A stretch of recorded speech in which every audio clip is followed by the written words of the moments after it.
नानी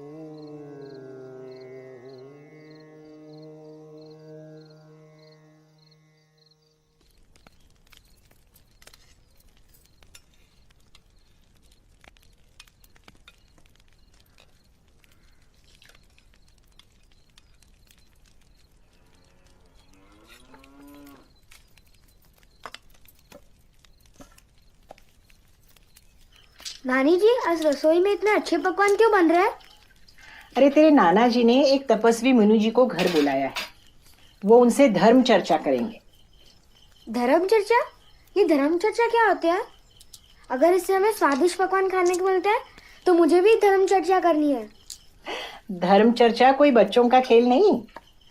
मैं थोड़ी ना बच्चा हूँ, मैं तो बड़ा हो गया ना। अच्छा, कब हुआ बड़ा तू? बहुत पहले। चुप, मेरा दिमाग मत खा।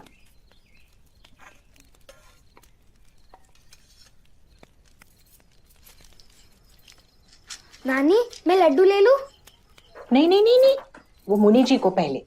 तू जा अपने नाना जी से बात कर, जा।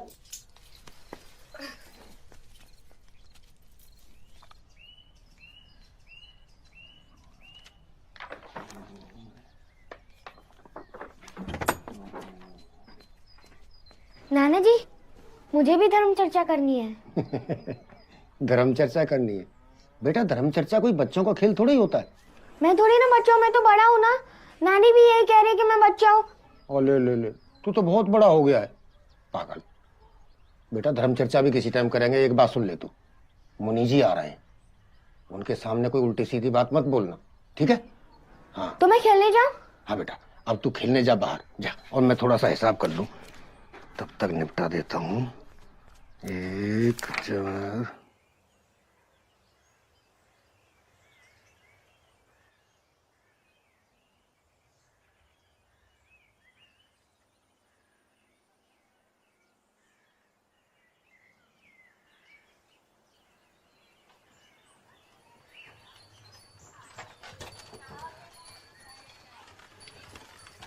नानी, मुनि जी आ गए हैं। नानी, मुनि जी आ गए हैं। प्रणाम मुनिवर्त। यशस्वी भव, आनंदित रहो। पधारिए, छोटे से घर में स्वागत है आपका। यजमान, आदमी घर से नहीं दिल से बड़ा होता है। श्री कृष्ण श्री कृष्ण श्री कृष्ण। आप बड़ी दूर से आए हैं महाराज, आसन ग्रहण करें। धन्यवाद। ईश्वर तेरी करुणा अपार है। धन्यवाद।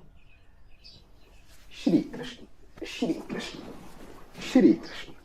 वाह, क्या बढ़िया खुशबू आ रही है। अचानक मेरी यानी मेरे शरीर की भूख चौगनी हो गई। वाह, ये तो आपकी अनुकंपा है महाराज।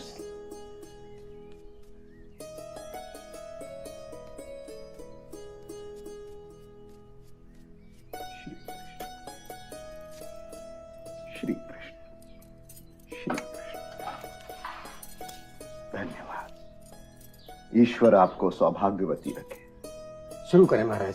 श्री कृष्ण श्री कृष्ण।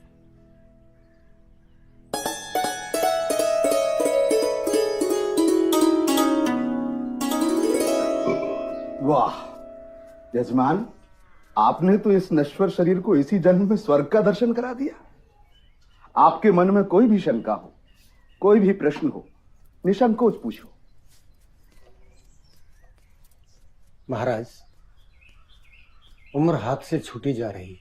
मन में एक बात बार बार उभर कर आती है, क्या इस मनुष्य योनि के सुख दुख के फेर से हम जैसे संसारी की मुक्ति संभव है? सांसारिक जीवन में मुक्ति पाना लगभग असंभव है। नानी, इसका कारण साफ है। क्या यही धर्म चर्चा है? भगवान ने मनुष्य को बनाया ही सुन ऐसा। उनकी बातें क्या बोलते हैं। इंसान कितनी भी कोशिश करे, वो पाप करने से नहीं बच सकता। हाँ, थोड़ा बहुत पुण्य करके, जैसे कि आपने अभी किया, मृत्यु के बाद होने वाली पीड़ा से थोड़ा बहुत बच सकता है, लेकिन मुक्त नहीं हो सकता। और मनुष्य को हमेशा नरक का डर होना चाहिए। क्योंकि नरक भी एक नहीं 7 प्रकार के होते हैं। भगवान ने मनुष्य को बनाया ही ऐसा है कि वो जन्म जन्म की पीड़ा से थक कर तप, साधना और संन्यास का मार्ग ले। यही उसकी परम मुक्ति है। क्या आपने कभी नर्क देखा है या फिर कभी आप भगवान से मिले हैं? बड़ा नटखट बच्चा है। बेटा जाओ बाहर खेलो। महाराज जी, आपको बच्चे के प्रश्न का उत्तर देना चाहिए। मैंने शास्त्रों का अध्ययन किया है और शास्त्रों की वाणी परमात्मा की वाणी। मैं सदा वही कहता हूँ। तो फिर तो आपका भगवान भी तो पापी हुआ, तभी तो हम सबको बनाया पाप करने के लिए। बेटा अपनी जुबान को काबू में रखो, वरना घोर अनर्थ हो जाएगा। अरे भाई, इसको भीतर लेके जाओ, पता नहीं क्या क्या बोले जा रहा है। बालक परमात्मा का स्वरूप होते हैं महाराज जी, और राजा को अपनी बात कहने का पूरा हक है। अपमान, धर्म का घोर अपमान। अब मैं यहाँ एक पल नहीं रुक सकता। हे परमात्मा, हे प्रभु, मुझे माफ करना। धर्म का घोर अपमान। अरे जाओ जाओ, हमारे गांव में गहरा तालाब है, उसमें जाके डूब मरो, सारे पापों से मुक्ति मिल जाएगी। जाको प्रभु दारुण दुख देही, ताकि मति पहले हर ले। चल बच्चा, मुझे दूसरा गांव छोड़ दे। घोर कलयुग आ गया। मैं अब कभी इस घर में कदम नहीं रखूंगा। घर क्या, इस गांव में कदम नहीं रखूंगा। हे कृष्ण, हे कृष्ण, हे कृष्ण, हे कृष्ण, हे कृष्ण, हे कृष्ण, मेरा इतना अपमान। हे कृष्ण।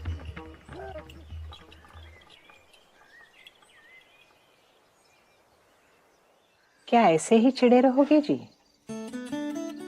और आज आपने दिन भर कुछ खाया भी तो नहीं।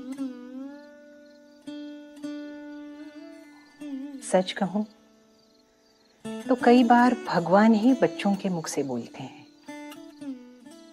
जरा सोचो तो राजा ने जो बात कही वो 1 महीने में सही ही तो है ना? अब छोड़ो भी, बच्चे की बात पर इतना मुंह फुलाने की क्या जरूरत है? गुस्सा मुझे राजा पर नहीं बल्कि अपने आप पर है।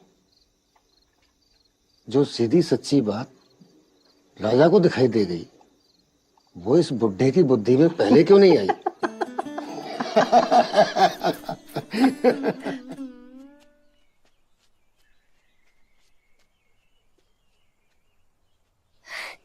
मड़वा बाबा, हमें पिलाओ ना मधुआ।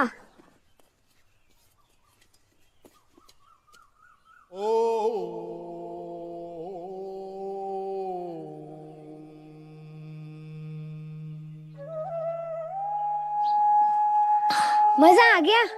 इस इलाके में आऊं और तुमसे ना मिलो, ये कैसे हो सकता है राजा? मैं आपसे एक बात पूछूं? पूछो। फकीर दाढ़ी और बाल क्यों बढ़ाते हैं? हम बढ़ाते नहीं, ये तो खुद ब खुद बढ़ जाते हैं। ये तो और लोग हैं जो कटवाते हैं। मैं आपसे एक और बात पूछूं? पूछो। आप रहते कहाँ हैं? हम तो बावरे हैं, हमारा कोई ठिकाना नहीं राजा। जहां रास्ता ले जाए उसी रास्ते पर हम चले जाते हैं। ये नानी जी ने आपके लिए गर्मा गर्म रोटी और सब्जी बनाई है, आप खा लेना। थोड़ी देर और रुका तो तुम्हारे मुंह में पड़ जाऊंगा राजा, इसलिए चलता हूं। अगली बार जल्दी आना।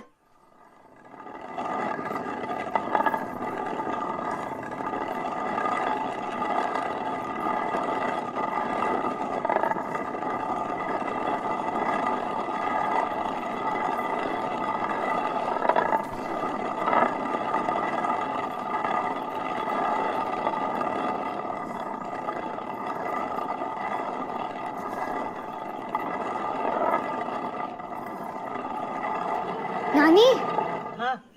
मैं नहाने जा रहा हूँ। अरे नहीं नहीं, राजा राजा रुक, सुन जरा, दूध गरम किया है वो पी के जा। हे भगवान, आज सुबह से तीसरी बार दूध गरम कर रही हूं मैं। चौथी बार गर्म कर लेना, रबड़ी भी बन जाएगी। आपके इसी लाड़ प्यार ने ही उसे बावरा बना दिया है। अरे भूरा, अरे भैया राजा तालाब के किनारे गया है, जरा ध्यान रखना उसका। किसने पाया जिंदगी में।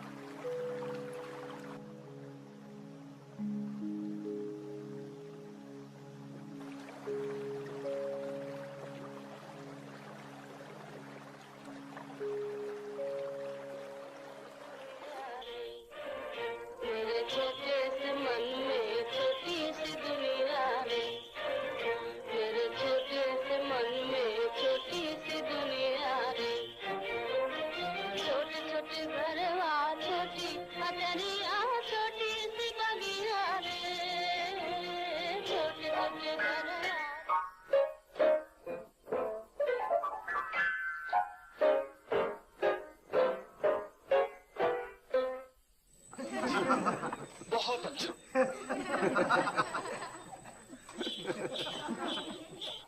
जरा कल से काम ले। देखिए, मैं आपके उपकारों को कभी नहीं भूल सकती, लेकिन अब देखती हूँ कि मुझसे काम न हो सकेगा। मैं बहुत थक गई हूँ। हाँ, लेकिन इसका ये मतलब तो नहीं कि तुम यहाँ से चली जाओ। कम से कम ऐसी हालत में तो मैं तुम्हें न जाने दूंगा। जी शुक्रिया, लेकिन मैं इन्हें यहाँ 1 मिनट न छोड़ूंगा, चाहे कुछ भी हो।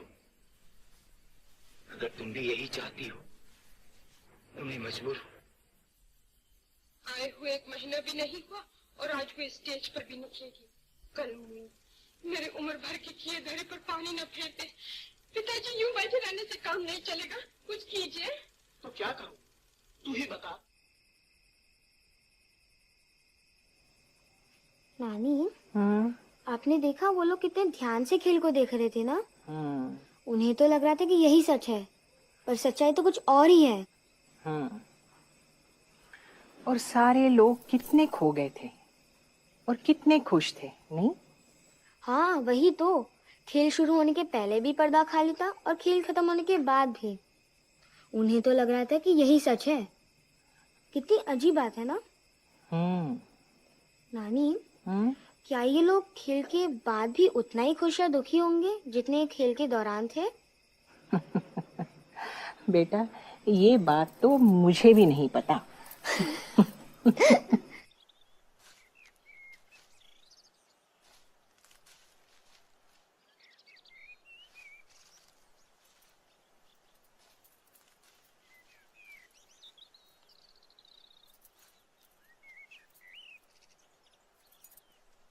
ओ बुरा, ओ जल्दी आ।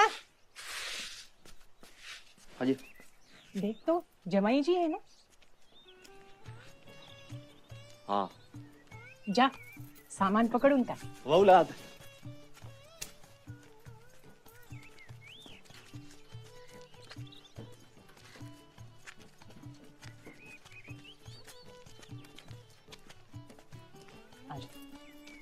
लगान अम्मा, कैसी हैं? खुश रहो, खुश रहो, खुश रहो बेटे। घर में सब कुशल मंगल तो है? आपकी दया से सब कुशल मंगल है। अरे अम्मा, मैं तो यहाँ पास के एक गांव में किसी काम से आया था रात को, तो सुबह सोचा आप लोगों से मिलता चलूं। अच्छी बात है। राजा कैसा है? आज सुबह तो पौ फटते ही उठ गया था। अभी पढ़ाई के नाम पर अपने नाना जी को तंग कर रहा होगा। भीतर तो चलिए। आइए। ईशापुर 483 जो मुनि नेपाल आजकल नेपाल और उनकी मृत्यु। लगान बाबा। प्रणाम बेटा, प्रणाम। दामाद जी के लिए चाय नाश्ते का कुछ इंतजाम कर लो। हाँ। और राजा बेटा, कैसी चल रही है पढ़ाई नाना के साथ? अरे इसकी पढ़ाई को मत पूछो दामाद जी, बड़ी टेढ़ी खीर है। किसी भी किताब को 2 दिन में पढ़ लेता है, उसके बाद उल्टा मुझे ही पढ़ाना शुरू कर देता है। अगर आप मुझे लेने आए तो पहले बता दो, मैं आपके साथ नहीं आने वाला। अरे बेटा, मैं तो किसी काम के सिलसिले में यहाँ पे आया था, तो सोचा तुमसे मिलता चलूं। मैं अपने नाना और नानी के साथ ही रहने वाला हूँ। हाँ हाँ भैया, तू अपने नाना नानी के साथ ही रहे, मैं मना नहीं कर रहा हूँ। और बेटा कैसा चल रहा है? बस सब आपका आशीर्वाद है बाबा। बाबा मुझे ना आपसे थोड़ी बात करनी थी। हाँ, अभी हारे थके आए हो, हाथ मुंह धो लो, थोड़ा आराम कर लो, बात भी करते हैं। जी बाबा।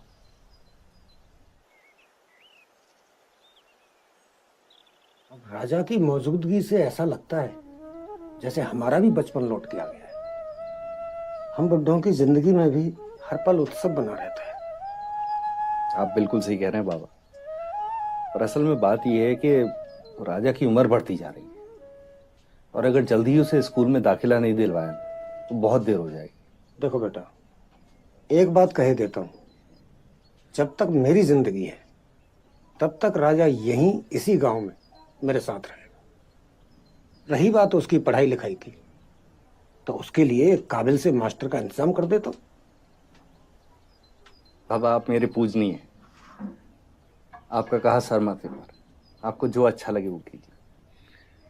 और बेटा कौन जाने कब उस ऊपर वाले का बुलावा आ जाए। अरे बाबा ऐसी बात ही मत कीजिए, मैं तो हमेशा चाहता हूं कि आपका हाथ हमारे सर पर यूं ही बना रहे। राजा आपके पास ही रहेगा, दिल छोटा करने की जरूरत नहीं है।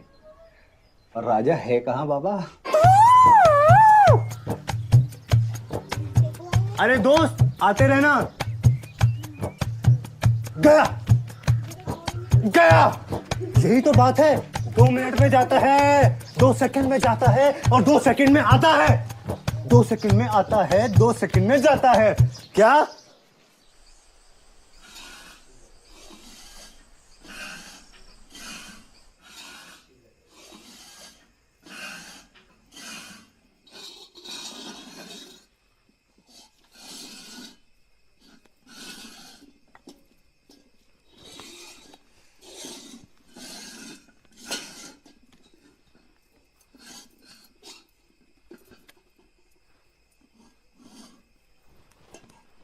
अरे भाई खाना खिलाओगी भी? दामाद जी को भूख लगी है, कितनी देर हो गई। बस बस लाई लाई। अम्मा लग रहा 56 भोग बना रही हैं आज। तभी तो कहूँ, गोला कस में गोला कसा जा रहा था, किसमिस बादाम अलग किए जा रहे थे, उम्दा खीर बनाई हुई। बाबा धीरे बोलो, वरना आज खाना नहीं मिलेगा। सुनिए सुनिए, पर आपको खाने से पहले मेरा जादू देखना पड़ेगा। नहीं नहीं भाई, पहले खाना खाएंगे, भूख लगी है। नहीं नहीं दादा जी, आपको देखना पड़ेगा। अरे राजा बेटा, सुना नहीं नाना जी ने क्या कहा? बड़ों की बात मानते हैं ना। नानी आइए ना, सब लोग जादू देखने वाले हैं। ये करने देना मुझे जरा। नहीं, अगर आप नहीं आएगी तो मैं खाना नहीं खाऊंगा।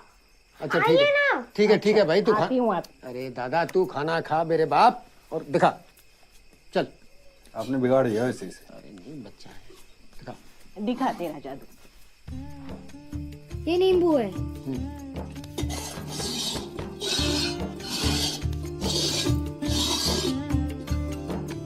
अब आप लोग बताइए, ये नींबू किस लोटे के नीचे है? बीच वाले में। नहीं नहीं, तेरे दाएं वाले। अरे बाबा आपको नहीं पता है, मैंने देखा, ये बाएं वाले में। खोल ना लायक है?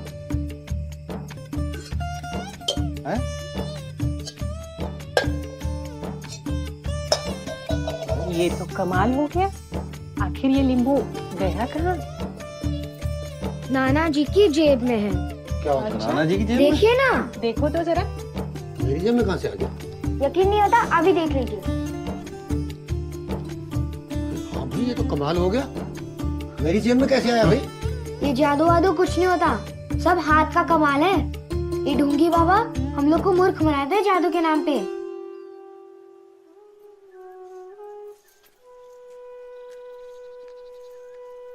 नमस्कार। नमस्कार। हम जनगणना अधिकारी हैं। वैसे तो आप सभी के नाम हमारे कागजों में अंकित हैं, पर नए कानून के हिसाब से हमें आपकी जाति और धर्म की सूचना भी लिखनी होगी। हम सबकी जाति मात्र इंसान है, और क्या बताऊं अपना धर्म।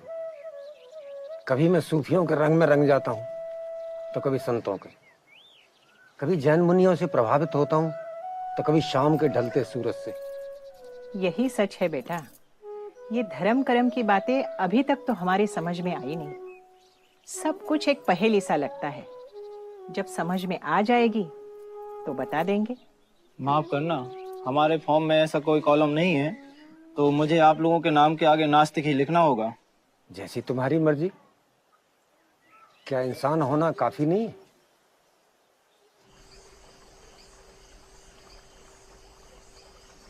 नाना जी, इसमें लिखा है जब भगवान बुद्ध का अंत समय आया तो वो सबसे विदा लेकर निर्वाण को प्राप्त हुए।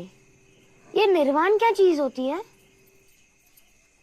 निर्वाण क्या होता है बेटा, ये तो मैं भी नहीं समझ पाया हूँ। शायद इसे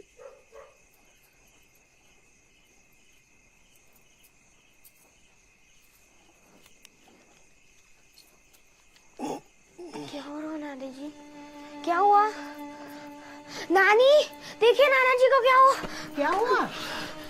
क्या हुआ जी? क्या हो रहा है? क्या हुआ? बड़ी घुटन सी। बुरा, ओ बुरा, बुरा, जल्दी आ। सांस लेने में तकलीफ। मुझे लगता है अस्पताल जाना पड़ेगा। मैं गाड़ी निकालता हूँ। हाँ, जा जल्दी।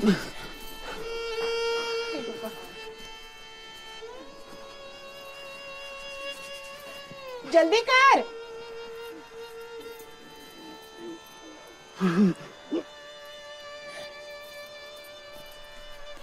जल्दी कर बुरा। चलिए, हटो हटो, आप हटो।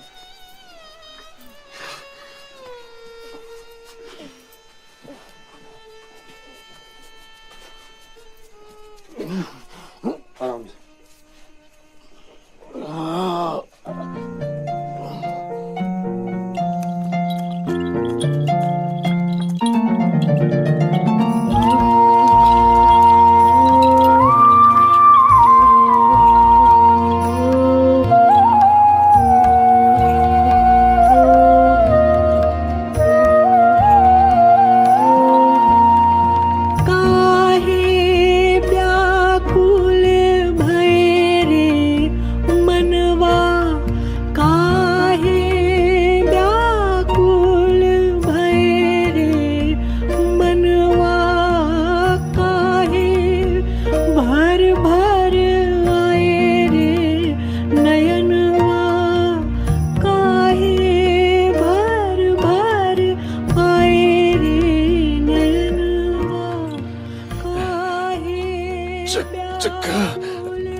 पार पाए लोक पर लोकवा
बाबा हाँ बेटा, एक सवाल पूछूं? अगर मना कर दूंगा तो नहीं पूछोगे क्या? पूछो पूछो। ये नदी में कितना पानी होता है? नदी में बेटा बहुत पानी होता है। वो तो मुझे भी पता है, बहुत पानी होता है, पर नदी में पानी कितना होता है? पानी ऐसे बताना बड़ा मुश्किल है, लेकिन बहुत सारा पानी होता है। इसका मतलब आप हार गए ना? आप मुझे तैरना सिखाओगे ना? हाँ हाँ, मेरे बाप तैरना सिखाऊंगा। पक्का? हाँ पक्का। राजा बेटा, तैरने के लिए हाथों से ज्यादा पैर की जरूरत होती है। माँ आप अकेली रहेंगी तो हमें चिंता लगी रहेगी। आप यहीं रहिए ना, यहाँ आपको किसी चीज की कोई तकलीफ नहीं होगी। मैं जानती हूँ, मगर अब इस भीड़ भाड़ में नहीं रहना चाहती मैं। बस कहीं अकेले दूर शांति से रहना चाहती हूँ। पर माँ यहाँ हम सब हैं, और फिर राजा भी तो है। आपका मन लगा रहेगा, और आपके बिना ये घर बहुत सूना हो जाएगा माँ। सूनापन जिंदगी का एक हिस्सा है। अब हम कितनी भी कोशिश करें उससे भाग नहीं सकते। बात तो आपकी सही है माँ, और बाबा के जाने के बाद तो सब कुछ बात खाली खाली सा हो गया। अब बस इस शहर से दूर शांति से जिंदगी के पल गुजर जाएं। माँ भी कैसी बातें कर रही हैं? और अगर ऐसी ही बात है तो जो नदी के किनारे हमारा पुश्तैनी मकान है, हम उसे दुरुस्त करवा देते हैं। माँ मैं आपसे कह रहा हूँ कि मैं नानी के साथ ही रहूंगा। अच्छा बाबा, तुम नानी के साथ ही रहना बस। हाँ। चलो माँ खाना लगाएं, आ जाओ खाना खाते। नानी, बाबा ने मुझे वादा किया है कि वो मुझे तैरना सिखाएंगे। अरे वाह। पर मुझे नहीं लगता वो सिखाएंगे। ऐसा क्यों लगता है तुझे? देखो, वो जब एक बार दुकान में घुस जाते हैं तो उन्हें कुछ याद नहीं रहता। मुझे पता है वो फिर भूल जाएंगे। तू फिर तैरना कैसे सीखेगा? मुझे लगता है अगर मैं नदी के अंदर चला जाऊँ तो नदी मुझे खुद तैरना सिखा देगी। ये किसने कहा तुझसे? मुझे पता है। नानी एक बात पूछूं? हाँ हाँ पूछो।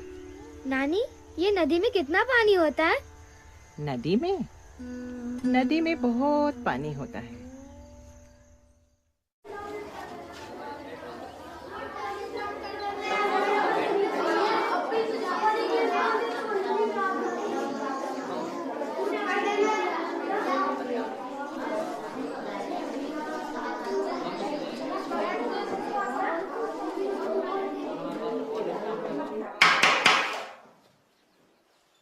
बहुत हो गया शोर आप लोगों का, एकदम शांति। बच्चों, आज हम आपको वृक्ष के बारे में बताते हैं। बच्चों, वृक्ष मनुष्य के जीवन का अभिन्न अंग है। वो हमें जीवन देता है। और ये किताब जो हमारे हाथ में है, आप लोगों के पास है, वो भी हमें वृक्ष की कृपा से ही मिली।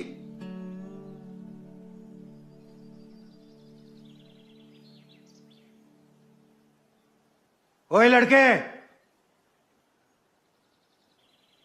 क्या चल रहा है? जानते नहीं मैं कंटर मास्टर हूं, बड़े बड़ों को सुधारा है मैंने। अब यहां आओ और पहले दिन का प्रसाद चख लो। दिमाग के सारे दरवाजे खुल जाएंगे। सुना नहीं? अपना बस्ता बांधो और नीचे आओ।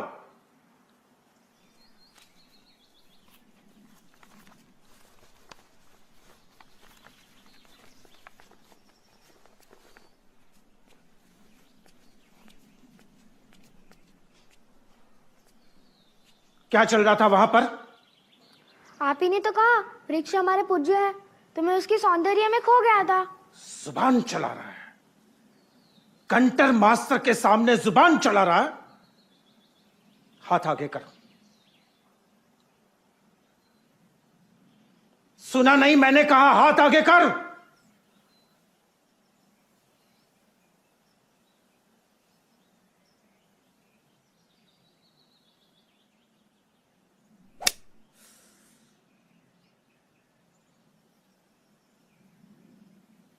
आपने मुझे क्यों मारा इतनी छोटी सी बात पे?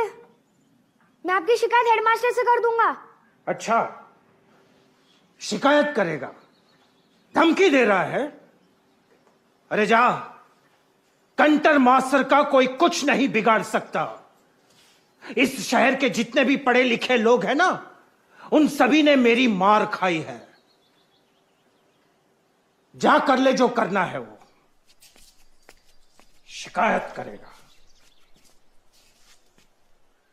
हाँ, तो हम आपसे कह रहे थे बच्चों,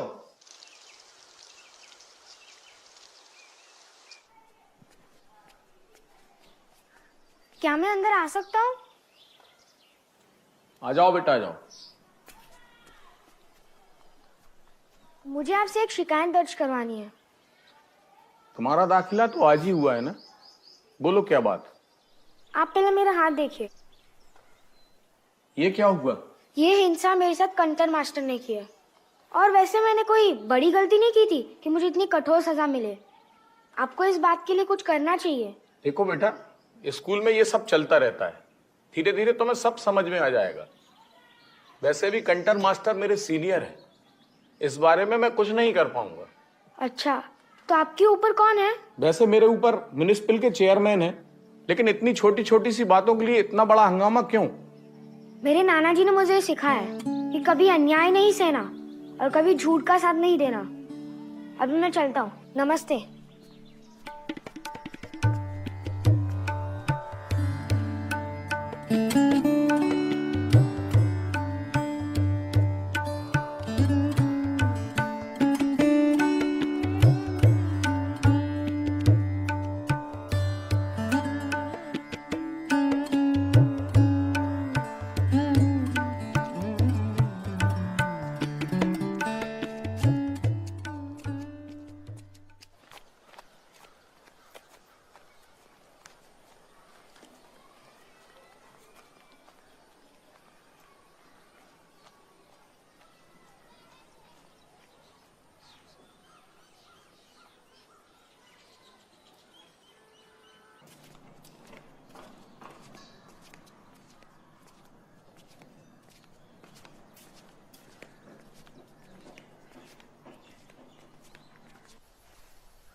क्या मैं अंदर आ सकता हूँ?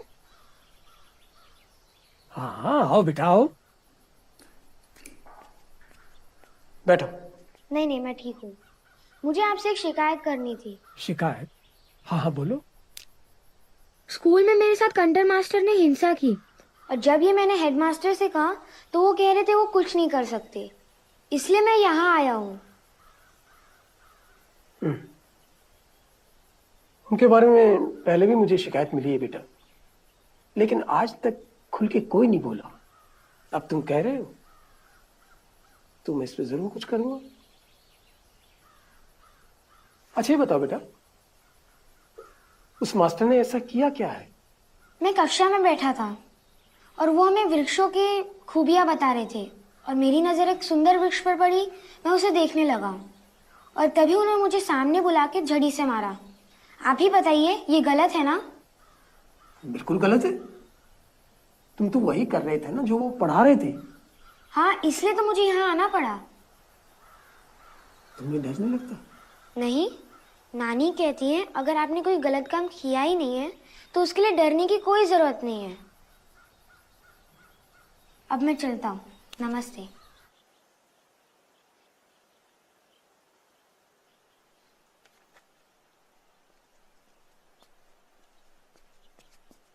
तुम किसी को ढूंढ रहे हो क्या बेटा? क्या ये बड़े लोगों का स्कूल है? नहीं बेटा, इसे लाइब्रेरी कहते हैं और यहाँ बच्चे बूढ़े सभी अपनी मर्जी से आते हैं और अपनी अपनी मर्जी की किताब पढ़ते हैं। यहाँ कितनी किताबें होंगी? तुम्हारी उम्र कितनी है? 11 साल। तो बेटा अगले 11 साल तक अगर तुम रोज यहाँ आओगे और एक किताब पढ़ोगे अपनी मर्जी की, तो भी किताबें खत्म नहीं होंगी। इतनी किताबें हैं हमारे यहाँ। क्या सोचने लगे? क्या मैं अंदर आ सकता हूँ? मुझे किताबें देखनी है। अच्छा, आ सकते हो, आ जाओ। कंटर की छुट्टी हो गई है रे बाबा। अरे राजा आ गया। और भाई राजा, तुम्हें पता है कि कंटर मास्टर की छुट्टी हो गई, अब वो कभी स्कूल नहीं आएंगे। उनकी बदली कोई दूसरे गांव में हो गई है। तो फिर गाँव इसी रात में कंटर की छुट्टी हो गई है रे बाबा, कंटर की।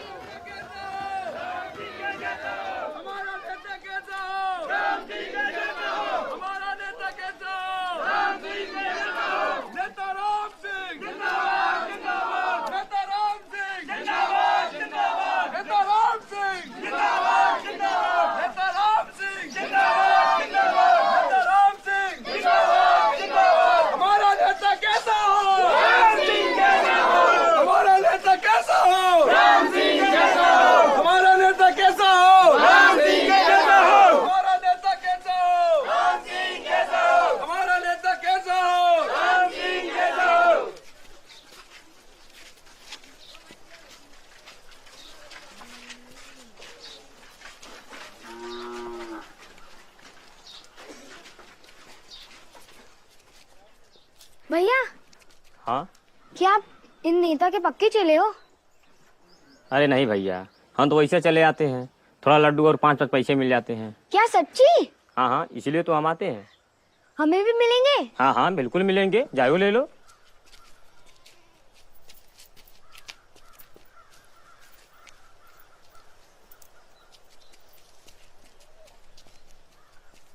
राम नाम सत्य है, राम नाम सत्य है, सत्य बोलो सत्य है, राम नाम सत्य है, राम नाम सत्य है, सत्य बोलो सत्य है, राम नाम सत्य है, राम नाम सत्य है, सत्य बोलो सत्य है, राम नाम सत्य है, राम नाम सत्य है, सत्य बोलो सत्य है, राम नाम सत्य है, राम नाम सत्य है, सत्य बोलो सत्य है, राम नाम सत्य है, राम नाम सत्य है, राम नाम सत्य है, राम नाम सत्य है, राम नाम सत्य है, राम नाम सत्य है, राम नाम सत्य है, राम नाम सत्य है, राम नाम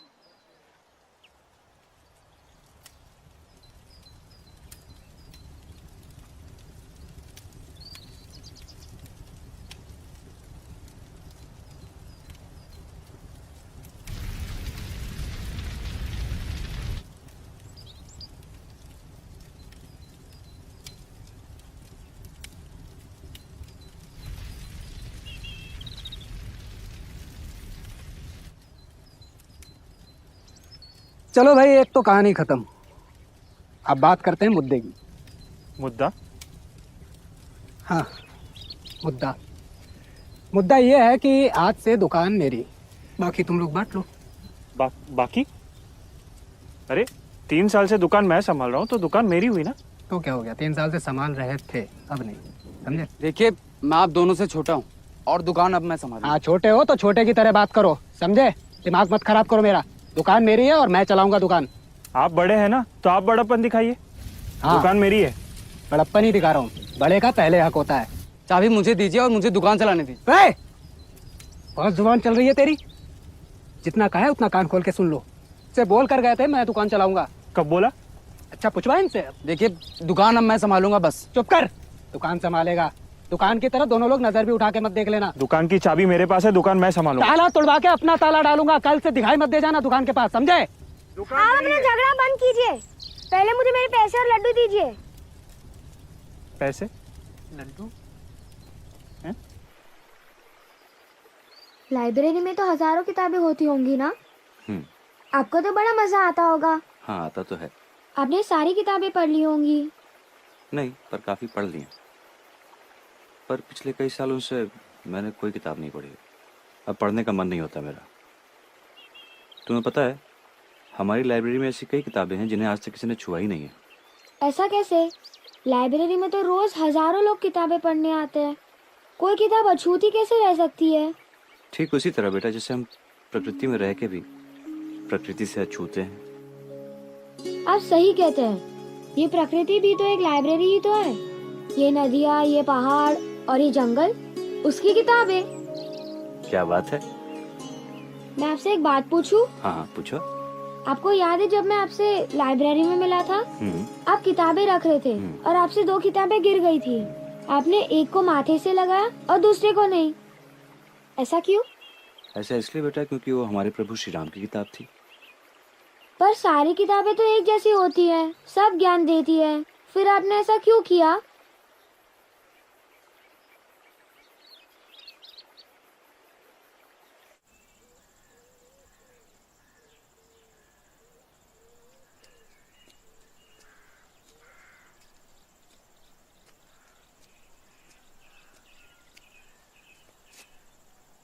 बताओ मैं कौन हूँ? पता है कौन है? तो बताओ। मेरा राजा बेटा।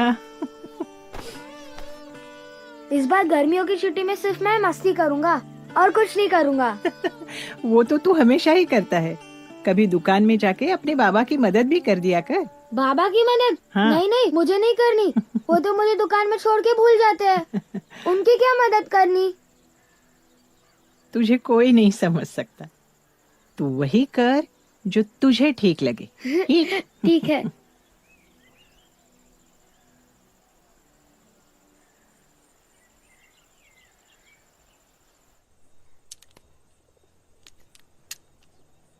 बाबा, मुझे यहाँ दुकान में अच्छा नहीं लगता। मुझे तो सिर्फ नदी और लाइब्रेरी अच्छी लगती है। हाँ वो सब ठीक है। और ये हाथ में क्या ले रखा है? दिखाओ। ये क्या कूड़ा कबाड़ा इकट्ठा कर रखा है? जाओ और इसे फेंक के आओ। मैंने नहीं फेंकूंगा, ये मेरे लिए बहुत कीमती है। इन पत्थरों से मैं खेलता हूँ और इन रंगीन शीशों से मैं आसमान को देखता हूँ। बड़ा मजा आता है मुझे। तुम्हें मेरी एक बात समझ में नहीं आती है। मैंने क्या कहा? जाओ और फेंक के आओ। मैं इन्हें फेंकूंगा, पर एक शर्त पे। आपको भी अपनी जेब से सारे पैसे फेंकने होंगे। मंजूर है आपको? पैसे फेंकने होंगे? हाँ। अरे बेटा, तुम्हें पता भी है ये घर, ये दुकान किससे चलती है? पैसे से। पैसा बहुत कीमती चीज है बेटा। जैसे आपके लिए पैसे कीमती है, वैसे मेरे लिए ये कीमती है। ओ भैया, तू जा अपनी लाइब्रेरी जा, वहीं किताबों से अपना माथा फोड़। मेरा पीछा छोड़, मैं संभाल लूंगा अपनी दुकान अपने आप। चल। बाबा, ये दुकान में मैं कब से बैठा हूँ, बड़ी भूख लगी है। पैसे दो ना, जलेबियाँ खानी है। तूने सही धंधा चुना है। जा, ये कीमती पत्थर, ये शीशे लेके खा ले जलेबी। है? मुझे लगता है कि बड़े होके तू कुछ ना करने के ही पैसे लेगा।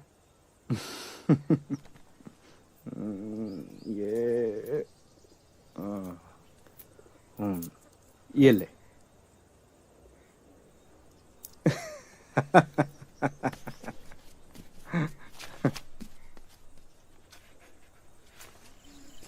राम राम चाचा। राम राम राजा, कैसे हो? ठीक है। वो स्कूल के मास्टर जी को 50 किलो जलेबियाँ चाहिए थी, क्या भाव लगाओगे? बिल्कुल सही भाव लगा देंगे, राम की कृपा से। बोलो कब चाहिए? अभी तो एक आने का नमूना दे दीजिए, उनको चखाना पड़ेगा। अरे एक आने की क्या जरूरत है भाई, लो तुम मुफ्त में ले जाओ, लो एक आना। अभी तो आपने कहा मुफ्त में ले जाओ। 50 किलो कब चाहिए? अभी तो 2 महीने की छुट्टी है, बाद में बताता हूँ। सत्यानाश हो तेरा राम की कृपा से। अब बच्चा पकड़ के ला फुन्नू। सत्यानाश हो तेरा, फिर बेवकूफ बना गया राम की कृपा से। मक्का बाबा की जय हो। मक्का बाबा की जय हो। मक्का बाबा की जय हो। मक्का बाबा की जय हो। मक्का बाबा की जय हो। मक्का बाबा की जय हो।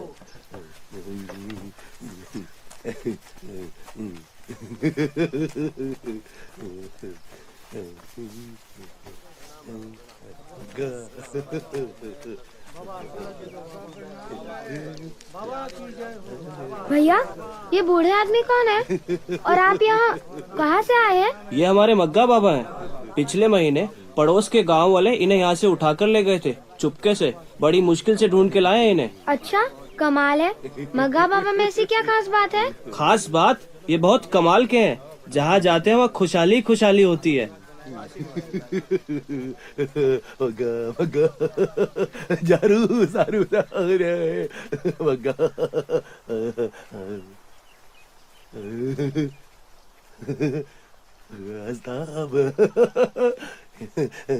Azdam, Azdam, Waka, Ayaga, Azdam, Tamartana, Azdam Regla.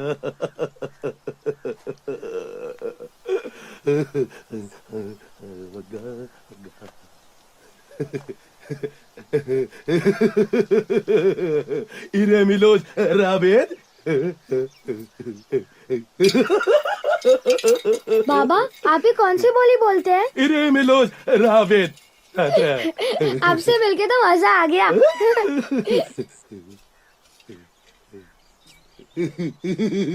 वाह, सौदा तो अच्छा है। अगर आपका ये जादुई मग्गा मेरे पैसों को दुगना कर सकता है तो मजा आ जाएगा। अब तो दोस्ती पक्की। हाँ ठीक है, तो मैं चलता हूँ।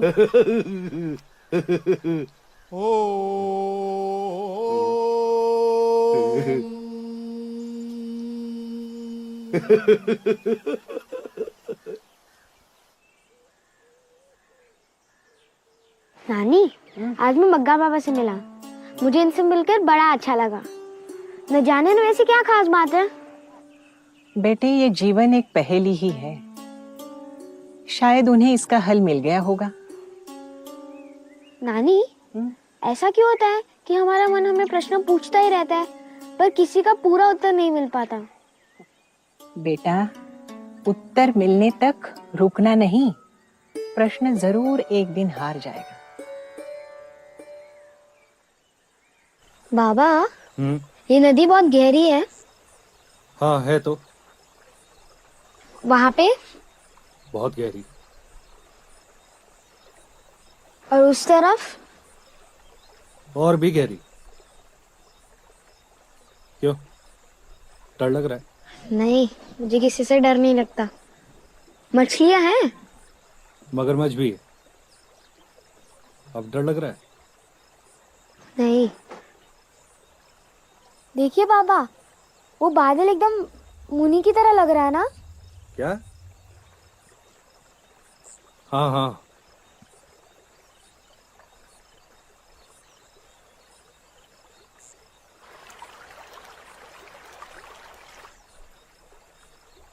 क्या सोच रहे हो? यही सोच रहा हूँ कि आपने तैरना कब सीखा होगा।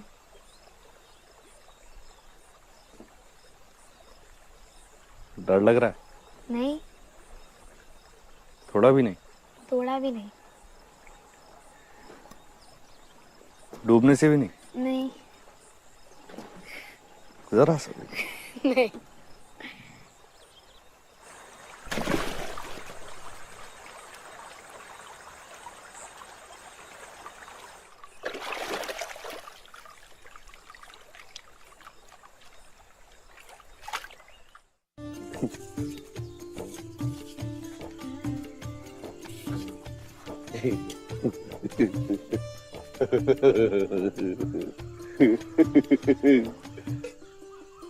राजा,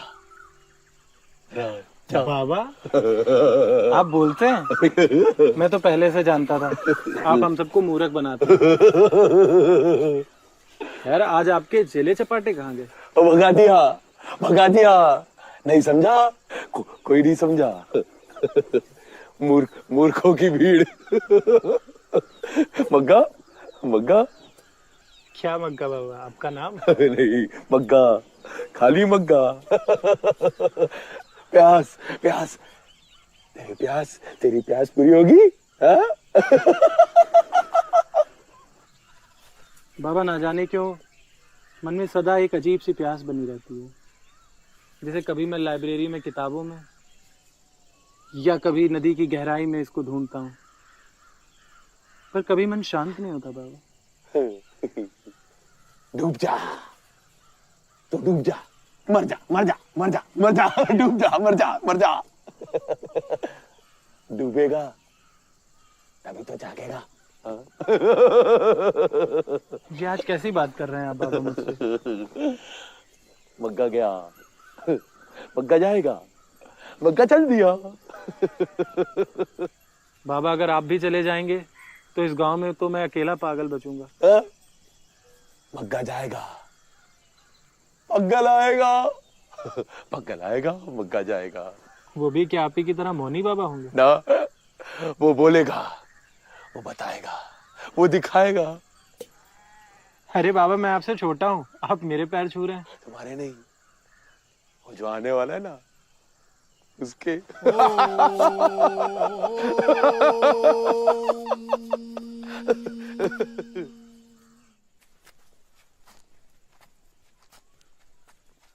नमस्ते। अरे रजनी जी, बड़े दिनों बाद। आइए बैठिए। कैसे हैं आप? बढ़िया हूँ, आप कैसी हैं? बिल्कुल ठीक। और ये बताइए कि आज बड़े शहर वाले छोटे शहर की तरफ कैसे मेहरबान हो गए? विद्यासागर जी क्या करें, बड़े शहर के छोटे दिल वालों से मन ऊब उठा था, सो अपनी माटी की सौंधी सुगंध ने फिर हमें यहाँ खींच लिया है। अरे वो नटखट शशि है ना, जो हमारी साइकिल के टायर से हवा निकाल देती थी। संभल जाइए, क्योंकि अब मैं मोटर कार के टायरों से भी हवा निकाल लेती हूँ। आइए मैं आपका परिचय अपने इस मित्र राजा से कराता हूँ। ये हमारे शहर के एकमात्र अजूबे हैं। आप तो अच्छे खासे इस नौजवान मित्र को अजूबा बना रहे हैं। आप नहीं जानती रजनी जी, राजा इस छोटी सी उम्र में अपनी समकालीन लाइब्रेरी की सभी धूल खाती किताबों को शब्द बाशब्द चाट लिया है। फिर भी इनका भूखा दिमाग है कि खाली का खाली। अब ये महाशय अजूबा नहीं है तो और क्या है? पानी से प्यास बुझती तो नदी को बहना क्यों पड़ता? इस उम्र में ऐसी सोच, अज्ञात को जाने की इतनी तड़प, भाई फिर तो हमारी राजा से दोस्ती खूब जमने वाली है। विचारों की जुगलबंदी छोड़िए और चलिए नदी घूमने चलते हैं। चलिए चलते हैं। आज शशि के बहाने ही एक चक्कर लग जाए नदी का। अच्छा हुआ तुझे इस सूने शहर में रजनी और शशि जैसे मित्र मिल गए, नहीं तो ये बड़ी बड़ी किताबें पढ़कर तू तो पागल ही हो जाता। नानी, मैं इतनी आसानी से पागल होने वाला नहीं, उल्टा मैं लोगों को पागल कर दूं। निरंजन, ये लो, पगले का नाम लिया और कोई बाबा आ गए। अलख निरंजन, अलख निरंजन। माते पग्गल पग्गल जग करे, पग्गल खड़ा मुस्काए। आपने पग्गल को पुकारा और पग्गल आ गया। मुझे मग्गा बाबा ने खास राजा से मिलने के लिए भेजा है। आज से ठीक 1 महीने बाद माते, मैं राजा को अपने साथ भारत भ्रमण पर ले जाना चाहता हूं। अंतर खोज के जिस मार्ग पर यह अग्रसर है, उसके लिए यह यात्रा आवश्यक है माते। और मैंने राजा के पिताजी से भी आज्ञा ले ली है। बाबा ये तो मेरा सौभाग्य होगा, मैं आपके साथ भारत भ्रमण पर जाऊं। अलख निरंजन, अलख निरंजन, अलख निरंजन। शशि आज चाय और पकोड़े बना रही है। अच्छा हुआ कि तुम आ गए। आज दोपहर से ही न जाने क्यों हमारा मन बड़ा उदास उदास सा था। बड़े शहर का शोर जितना खतरनाक होता है, उतनी ही इस छोटे शहर की शांति भी। रजनी जी, आपके पास तो किताबों का खजाना है, फिर आप क्यों उदास होती हैं? मैं तो अपने अशांत मन को कभी कभी इन किताबों में तो कभी नदी में डुबकी लगा के फुसला लेता हूँ। आप भी यही करें। मेरे मरहूम शौहर जनाब असगर अली और मेरी मित्रता भी इन किताबों के द्वारा ही हुई थी। उन्हें हर नई किताब पढ़ने का बहुत शौक था और हमें हर नए इंसान से पहचान बनाने में बड़ा लुत्फ आता है। और यही शौक मेरी बेटी शशि में भी है। उनका नाम असगर अली और आपका रजनी कैसे?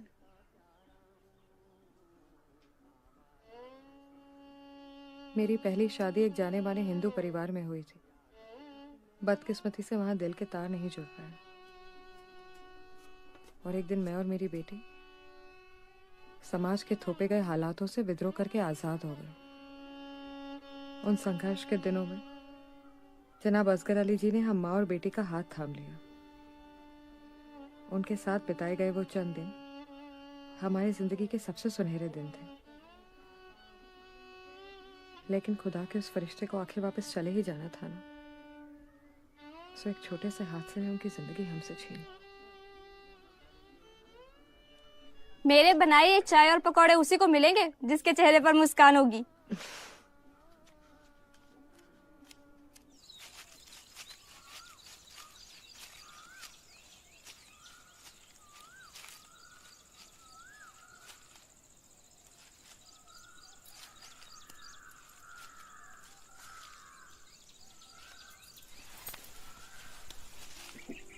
इतने कोमल हाथ तो किसी शैतान बिल्ली के ही हो सकते। तुम्हें पता है मैं यहाँ कैसे पहुंची? कैसे? मैं पूरे रास्ते लोगों से पूछती आई कि आपने कोई खटारा साइकिल वाले को देखा है क्या, और सीधे यहाँ पहुंच गई। अच्छा, खटारा? हाँ, बहुत खटारा। सोच लो, अगर तुमने दोबारा मेरी प्यारी साइकिल को खटारा कहा ना, तो मैं तुम्हें कभी साइकिल नहीं सिखाऊंगा। पर मैंने कहाँ कुछ कहा, वो तो लोग कह रहे थे। मैं तुम्हें अच्छे से जानता हूँ। वैसे भी मैं तुझे साइकिल सिखाने वाला तो हूँ नहीं। माफ करो बाबा, और साइकिल देवी आप भी माफ करो। अब चलो ना फटाफट साइकिल सिखाओ। चलो चलो उठो फटाफट, चलो चलो साइकिल सिखाओ। अरे वाह, साइकिल चलाने में तो बड़ा मजा आ रहा है। अरे अरे संभल के संभल के। अरे देखो मुझे चोट लग गई। कुछ नहीं लगी है।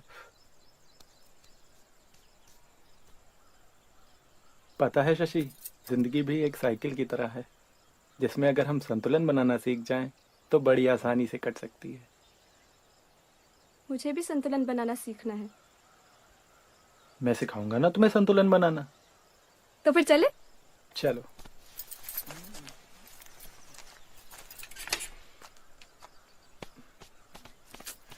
सारे कपड़े गंदे कर दिए मेरे। अब चलो यहाँ से।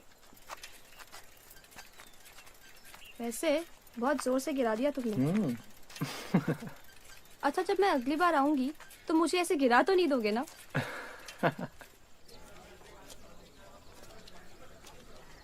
राजा, तुम्हें इस शहर में कभी बोरियत महसूस नहीं होती? मेरा जब कभी मन नहीं लगता, मैं तो नदी के किनारे जाके बैठ जाता हूँ, या घंटों आकाश को या झूमते पेड़ों को देखता हूँ, या कभी यूं ही बाजार में अनजान चेहरों को देखता हूँ, तो कभी दुकानों पे लगे मजेदार किस्से पढ़ लेता हूँ। इससे मेरा मन अपने आप शांत हो जाता है। अरे अरे, ये देखो यहाँ क्या लिखा है। हमारे यहाँ केश कटवाइए और अपने जीवन का बोझ हल्का कीजिए। और नीचे भी तो पढ़ो क्या लिखा है, पूरा सर कटवाने पर विशेष रियायत दी जाएगी। राजा, आज तो तुम्हारे पिता की दुकान से कुछ कपड़े खरीदेंगे। तब फिर मैं आप लोगों को बता दूं कि आज आप लोगों की जेब कटने वाली है। कैसा जमाना आ गया है, बेटा अपने ही पिता का नुकसान करवाने पर तुला है। इसीलिए मेरे पिताजी मुझे कभी अपनी दुकान में फटकने तक नहीं देते। भाई गिरधारी जी, इस माधवलाल की बिटिया की शादी में 4 साड़ी और 4 ब्लाउज गए थे जी। उसके पैसे अब तक नहीं आए, बहुत दिन हो गए, जाके देख के आओ। नमस्कार जी। नमस्कार। हम राजा के मित्र हैं। आहा। राजा बहुत तारीफ करता है आपकी, तो हमने सोचा आपसे मिल लिया जाए जी। और कुछ कपड़े भी लेने थे। जी बहुत अच्छा किया। आप अंदर आइए ना, बाहर क्यों खड़ी हैं? वैसे राजा हमारी तारीफ करे ये बात कुछ हजम नहीं हुई, लेकिन हाँ आपने बहुत अच्छा किया जो हमारी दुकान पे चली आई। क्या है ना, इस बहाने राजा की शक्ल देखने को मिल गई, नहीं तो ये दिन रात अपनी किताबों में मस्त रहते हैं और ना माँ बाप की चिंता रहती है ना दीन दुनिया की। लेकिन चाचा जी एक बात बोलूं, आप राजा को किसी पग्गल बाबा के साथ 1 महीने के लिए बाहर भेज रहे हैं, तो आपको डर नहीं लगता कहीं वापस आने तक ये भी कोई अग्गल पग्गल बाबा बन गया तो? अरे बेटिया, डर तो लगता है पर राजा के लिए नहीं, उस पग्गल बाबा के लिए। क्या है ना कि 1 महीने तक वो इसके ऊट पटांग सवालों के जवाब देगा तो देगा कैसे? चाचा जी एक और बात बोलूं, आप ना बिल्कुल सही कह रहे हैं। सिर पे दरी गंगा गंगा, सिर पे दरी गंगा, सिर पे दरी गंगा गंगा, सिर पे दरी गंगा गंगा गंगा, सिर पे दरी गंगा। ये बात मन को कितना सुकून दे रही है कि हम इंसान, ये पहाड़ और नदियां सब आपस में जुड़े हैं। कुछ तो है जो सबको बांधे हुए है।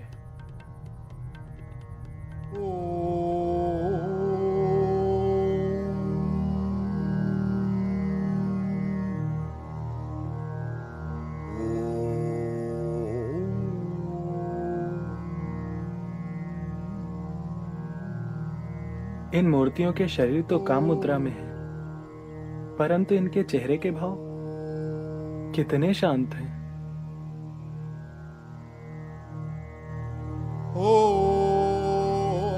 ये भी तो एक योग मुद्रा है।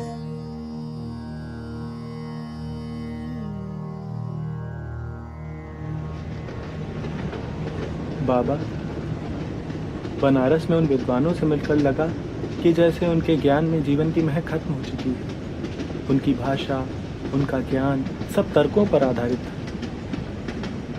ज्ञान को यूं तर्क का सहारा लेता देख बहुत अजीब लगा।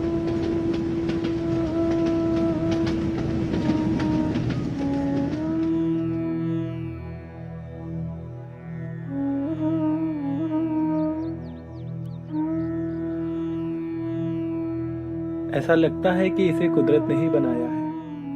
इतने दिनों में कितने इंसान, तूफान, बारिशें आई होंगी। इतने दिनों में कितने ही लोग आए और गुजर गए, पर यह सबको यूं ही देखता रहा होगा जैसे कि आज।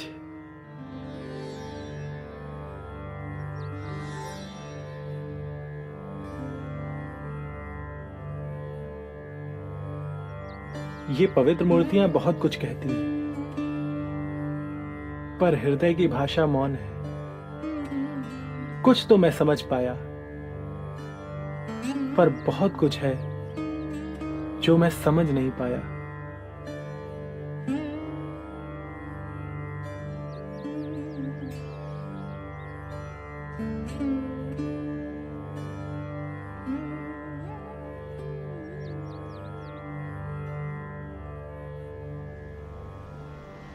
बाबा, सागर कितना विशाल होता है ना, इसका कहीं कोई अंत ही नहीं दिखता।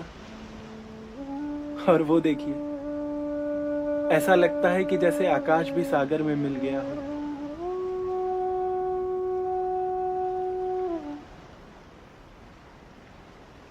इंसान कुछ भी कर ले, वो कुदरत से कभी जीत नहीं सकता।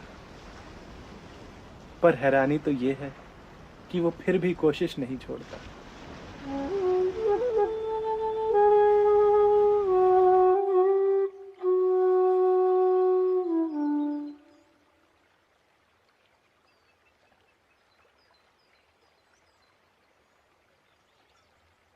राजा, अब विदा लेने का वक्त आ गया है। बहुत जल्द तुम्हें मस्तो बाबा मिलेंगे, जो तुम्हारा जीवन संगीतमय कर देंगे। पर बाबा, मैं उन्हें ढूंढूंगा कैसे? वो स्वयं तुम्हें ढूंढ लेंगे। बाबा, इस अद्भुत तीर्थ यात्रा के लिए मैं आपका हमेशा आभारी रहूंगा।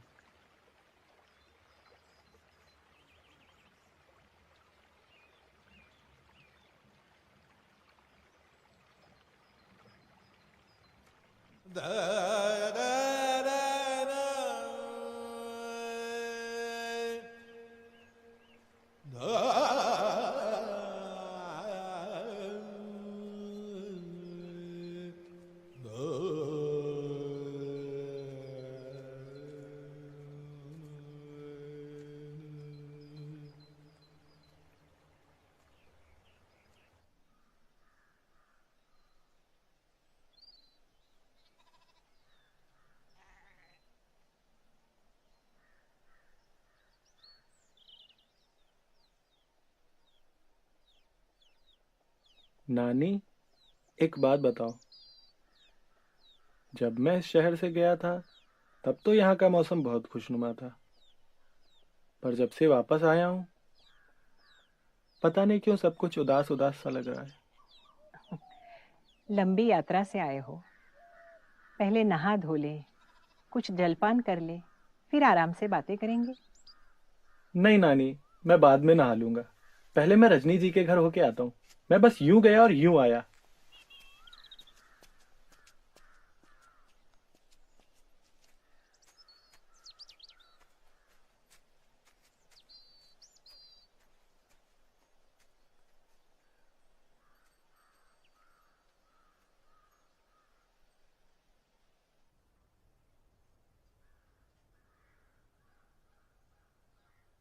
तुम्हारे जाने के कुछ दिनों बाद शशि को मामूली बुखार आया था। कितने ही डॉक्टरों को दिखाया, सबने बहुत कोशिश भी की, लेकिन उसे बचा नहीं सके। और एक शाम घर लौटते परिंदों के साथ वो भी हम सबसे दूर चली गई। आखिरी समय तक उसके होठों पर बस तुम्हारा ही नाम था। कहती रही मैं फिर आऊंगी। मुझे राजा से संतुलन बनाना सीखना है।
राजा, मस्तो, क्या मैं आप जैसी बंसी बजाना सीख सकता हूँ? तुम तैयार हो तभी तो यहाँ आए हो। मैं कुछ समझा नहीं बाबा। विद्यार्थी जब तैयार हो जाता है तो गुरु खुद चला आता है।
राजा,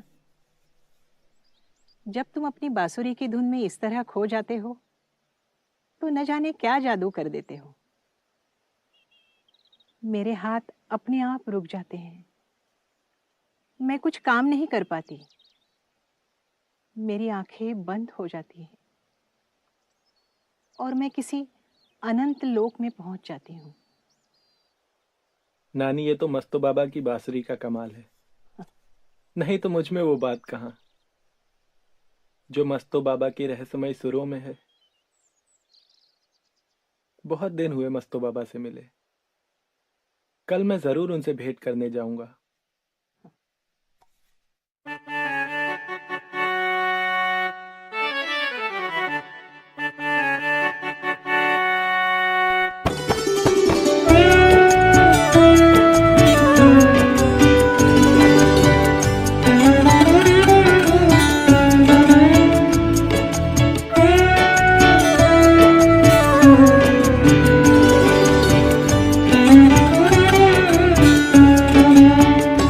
कोई चकोरवा, कोई चकोरवा अपने गुहार माँ जगाए दिए जाए। कोई चकोरवा अपने गुहार माँ जगाए दिए जाए। कोई कोयलिया,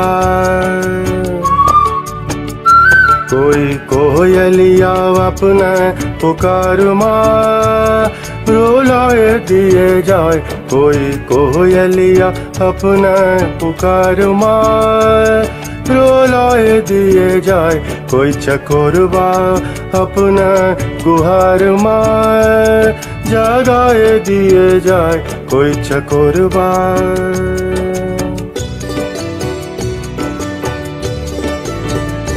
कोई बदरिया के पार से बुलाए लिए जाए। कोई बदरिया के पार से बुलाए लिए जाए। कोई नजरिया के जाम से पिलाए दिए जाए। कोई नजरिया के जाम से पिलाए दिए जाए, पिलाए दिए जाए। कोई चकोरवा, कोई चकोरवा अपने गुहार माँ जगाए दिए जाए। कोई चकोरवा अपने गुहार माँ जगाए दिए जाए। कोई चकोरवा,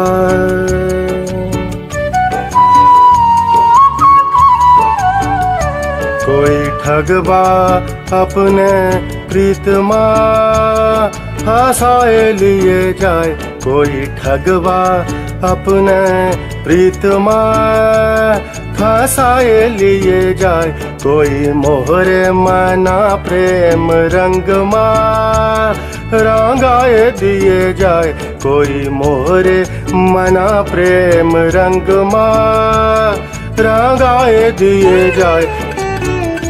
कोई मोहे ध्यान में डुबाए दिए जाए। कोई मोहे ध्यान में डुबाए दिए जाए। कोई मोहे भाव में बहाए लिए जाए। कोई मोहे भाव में बहाए लिए जाए, बहाए लिए जाए। कोई चकोरवा, कोई चकोरवा अपने गुहार माँ जगाए दिए जाए। कोई कोयलिया अपने पुकार माँ रुलाए दिए जाए। कोई चकोरवा, कोई कोयलिया, कोई चकोरवा, कोई कोयलिया।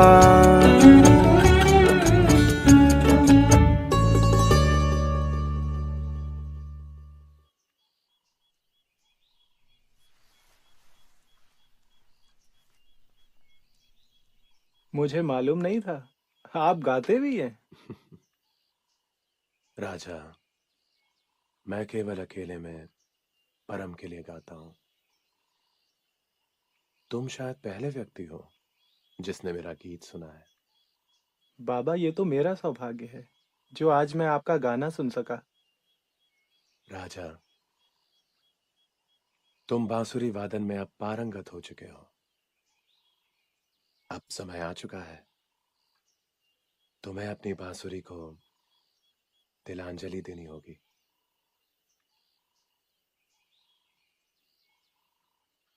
जो कुछ मुझे प्यारा है वो मुझसे छीना क्यों चाहता है? अगर मैं आपसे कहूं कि आप गाना छोड़ दें तो क्या आप छोड़ देंगे?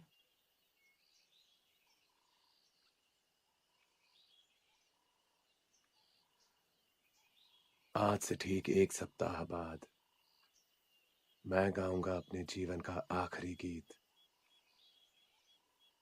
और तुम बजाओगे बांसुरी की आखिरी धुन।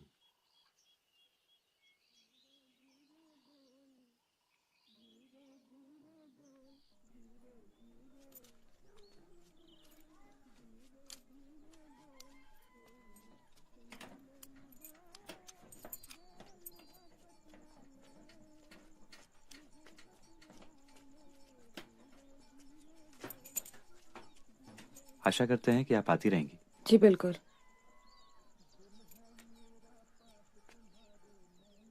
न जाने कब से मेरा सपना था कि बस्तर के किसी आदिवासी गांव में रहकर वहां के बच्चों को पढ़ाऊं। सरकार ने मंजूरी दे दी है। उस पाठशाला का नाम शशि रखूंगी। रजनी जी आपकी बहुत याद आएगी। और आपने जो अपनी किताबों का खजाना हमारी लाइब्रेरी को दिया है ना, उसके लिए शहर हमेशा आपका शुक्रगुजार रहेगा।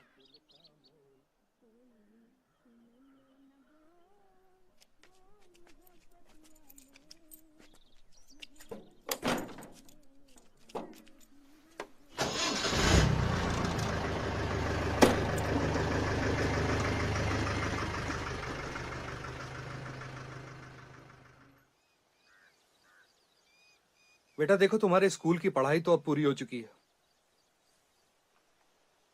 और जबलपुर में अब तुम्हारे कॉलेज के एडमिशन की बात कर ली है मैंने, तो जाने की तैयारी कर लो। अब तक अनगिनत किताबों की खाक तो मैं छान ही चुका हूँ, पर कुछ हासिल तो हुआ नहीं। कॉलेज की नपी तुली पढ़ाई में क्या हासिल होगा? राजा, तुम और तुम्हारी ये पहेलियां ना, एक बात समझ लो कि कॉलेज की पढ़ाई से और कुछ तुम्हें हासिल हो या ना हो, डिग्री जरूर मिल जाएगी। और एक बार डिग्री हाथ आई ना तो नौकरी मिलते देर नहीं लगेगी। चलिए ये भी करके देख लेते हैं। वैसे भी एक एक करके इस शहर से मेरा नाता तो टूटता ही जा रहा है।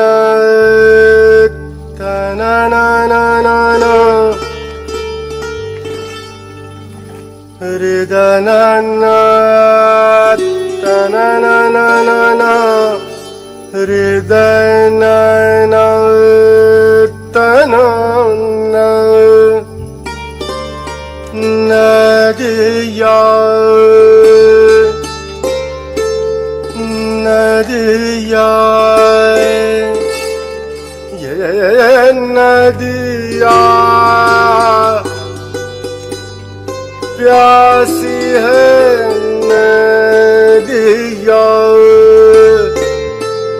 प्यासा है जोगिया, प्यासा है जोगिया।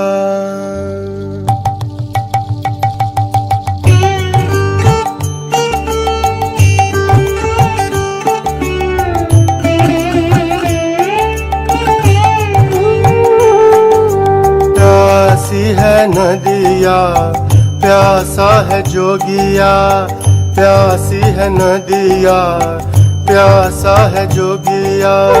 चल दोनों खोजन, चले दोनों खोजन परम पिया, चले दोनों खोजन, चले दोनों खोजन परम पिया।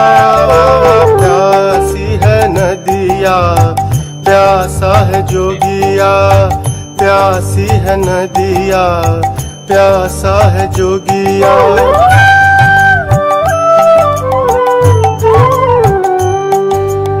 एक व्याकुल बहे हो जय सागर बावरिया, दूजा पागल डोलाए चहुओर करे पुकारा।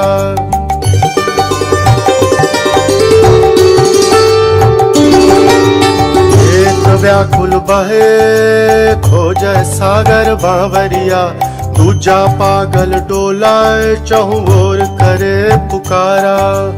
अजब है तेरी माया कोई पार न पाया, अजब है तेरी माया कोई पार न पाया। जो भी गहरे डूबा समर सार पाया, जो भी गहरे डूबा समर सार पाया। प्यासी है नदिया, प्यासा है जोगिया, प्यासी है नदिया, प्यासा है जोगिया।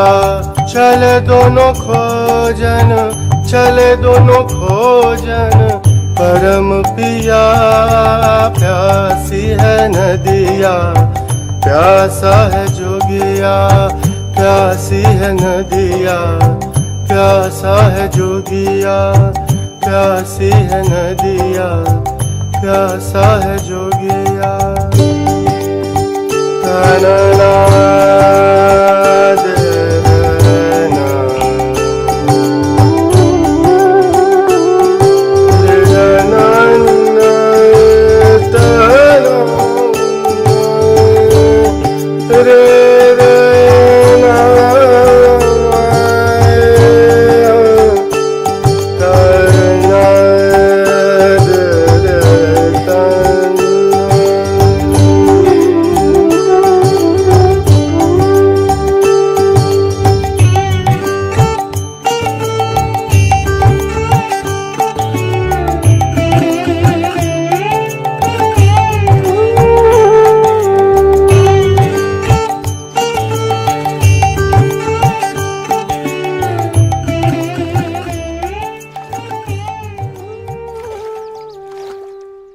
राजा, वो समय आ गया है जब तुम्हें तुम्हारी ये प्यारी सी बांसुरी को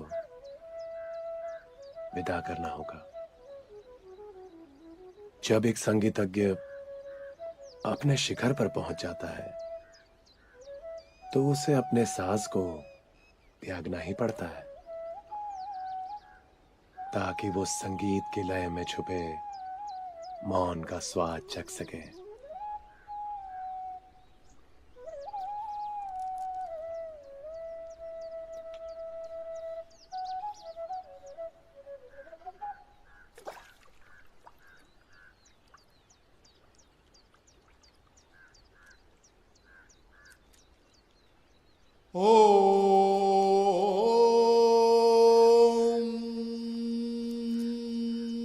पता नहीं क्यों मुझे आप, मग्गा बाबा, पग्गल बाबा तीनों अलग अलग नहीं बल्कि एक ही लगते हैं। बस आप तीनों का हुलिया अलग अलग है। तुमने हमें सही पहचाना राजा। सत्य की राह पर चलने वालों की सुगंध एक सी ही आती है। राजा, तुम्हारा और मेरा सफर यहीं तक था। आगे की यात्रा तुम्हें अकेले ही तय करनी होगी। जाओ, स्वर्णिम भविष्य तुम्हारा इंतजार कर रहा है।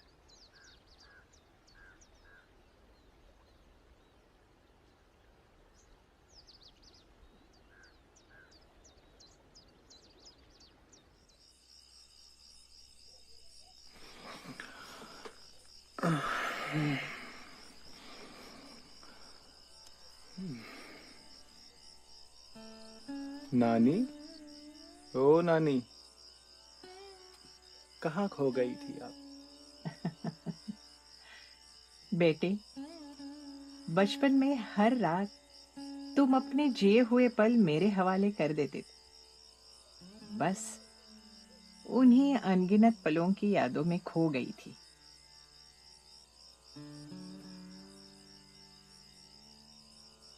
लेकिन राजा,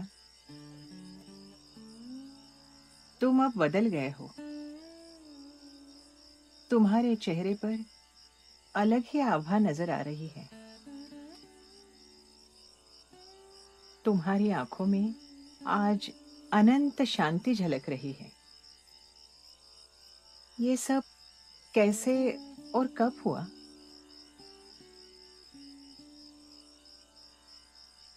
नानी, यही तो मैं आपको बताने आया था।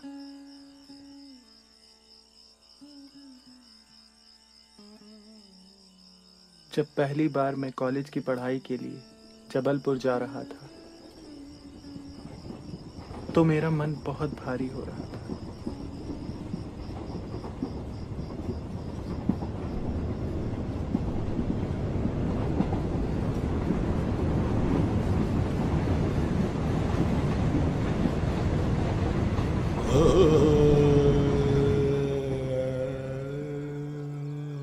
जबलपुर में जिस परिवार के साथ रहने का प्रबंध पिताजी ने किया था, वहां कोई खास तकलीफ नहीं थी, पर अकेलापन पाने के लिए मेरा दम घुटता था। सो मैंने बगैर पिताजी को बताए एक अलग मकान ढूंढना शुरू कर दिया।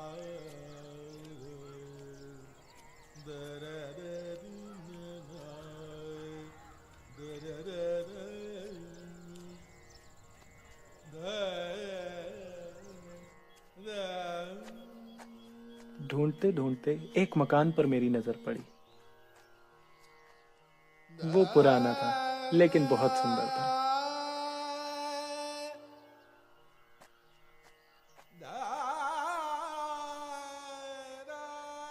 मैं ढूंढता हुआ उसके मालिक, एक पक्के सिंधी श्री चरणदास के पास पहुंचा। और 6 आना का ये हिसाब है तो 2 आना के। नमस्कार चरणदास जी। नमस्कार भाई, क्या चाहिए? 7 दूनी 14। आपका भुतहा मकान। भाई साहब भांग पी के आए हो क्या? चलो भैया, यहाँ से सुबह सुबह धंधे का टाइम है, निकलो। मैंने तो सुना था कि आपके मकान को भूतों ने जकड़ रखा है, आप कुछ परेशानी में हैं। खैर भाई साहब क्या कह रहे थे? भूतों ने घेर रखा है, बैलों ने नहीं। भूत भगा देंगे। तो क्या मैं भूत ही भगाता हूँ? भूत भगाता हूँ भाई साहब। भूत कोई बैल वैल नहीं कि भगा देते।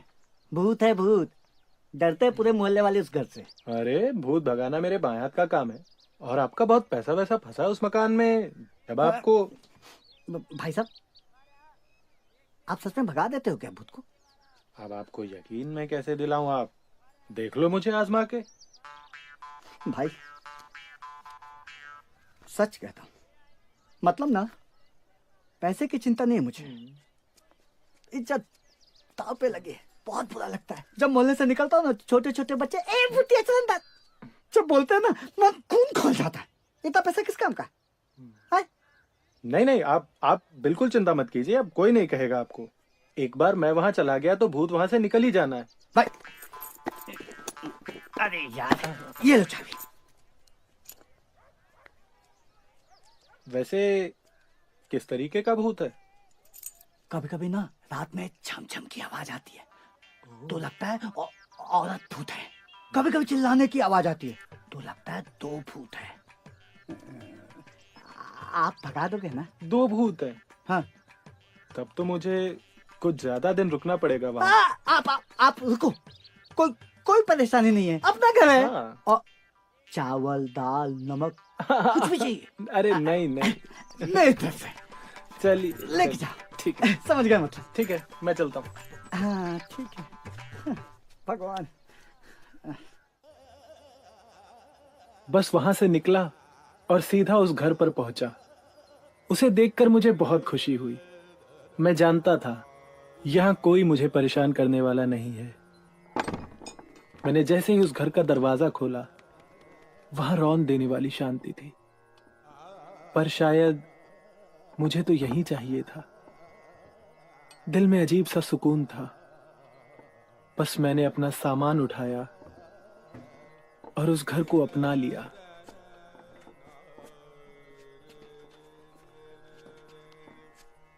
जल्दी ही मैंने भूत का राज भी जान लिया। वो मकान एक खुली जगह पर था। जब तेज हवाएं चलती थीं, तो पेड़ की टहनियां आपस में टकराकर आवाज करती थीं, और लोगों ने उसे भूत से जोड़ दिया था। मैं वहां बहुत खुश था। चरण दास ने खाने की चिंता भी दूर कर दी। जब भी उसकी दुकान पर जाता, वो मेरा झोला राशन से भर देता और मैं मुस्कुराते हुए चल देता। कुछ दिन कॉलेज जाने के बाद मुझे लगा कि वहां जाना बेकार है, क्योंकि मुझे मेरे सवालों के उत्तर नहीं मिल रहे थे। प्रोफेसर्स के साथ कई बार बहस हुई। कारण सिर्फ इतना था कि मेरे सवालों के जवाब उनकी रटी हुई किताबों में नहीं थे। मैंने शहर की लाइब्रेरी में जाना शुरू कर दिया। वहां खूब पढ़ता और मन शांत नहीं होता तो घर पर आकर भी पढ़ता। मनुष्य के इतिहास में रचे गए हर शास्त्र द्वारा उस परम रहस्य को जानने की कोशिश करता। यहां तक कि कार्ल मार्क्स और लेनिन की सारी किताबें पढ़ डाली थी, पर उन मुर्दा शब्दों ने कभी कोई जवाब ही नहीं दिया।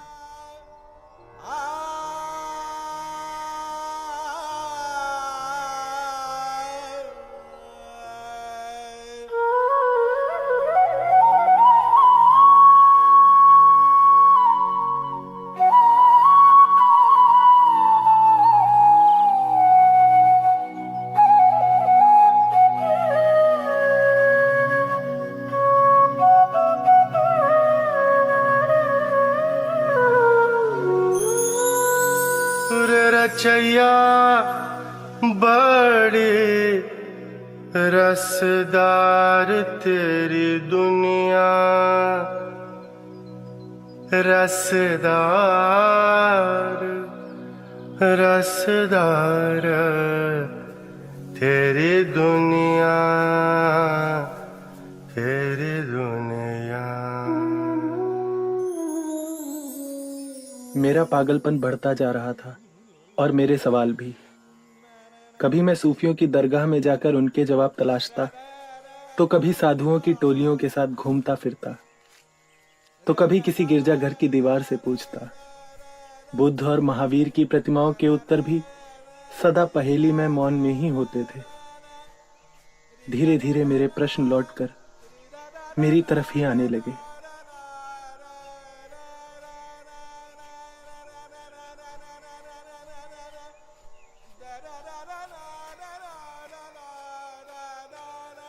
लगता था उत्तर मेरे आसपास ही है, जो मेरी समझ से परे है।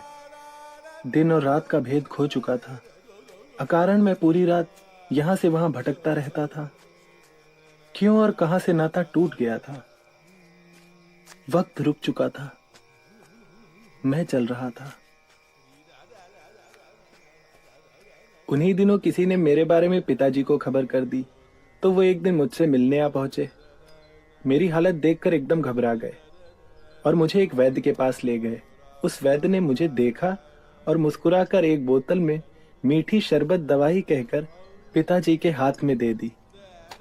पिताजी मुझे हिदायतें देकर घर लौट गए।